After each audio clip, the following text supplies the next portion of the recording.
Would take this week's video outside. I was thinking life is getting busy again.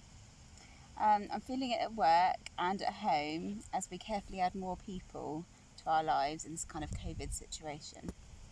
And even in your everyday quiet, there's a busyness of mind, thoughts that well up and need to be resolved, and pushing them down doesn't really solve anything.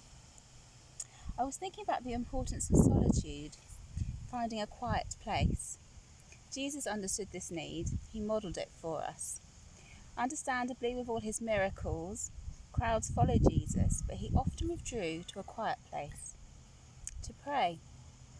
I was reading earlier how Mark is a rushed gospel, in the sense that he often says immediately and quickly, and you can actually read Mark in about an hour and 15 minutes. So if you want to read a gospel, it's a good place to start.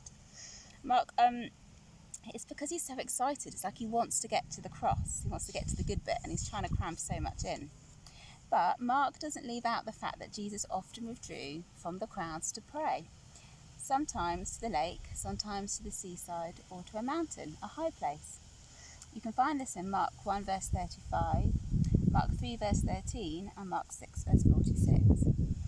So why is it so important to get some space with God? Well, I think it gives us perspective. I find life's problems shrink when I'm surrounded by the majesty of creation. The same God that made all of this is at work in my life.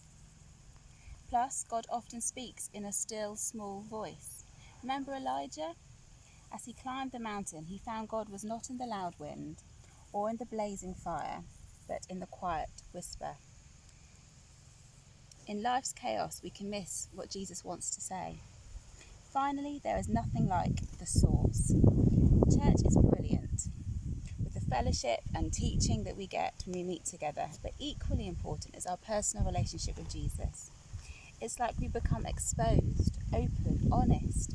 When we make ourselves available, you'd be amazed at what Jesus can do. Thank you.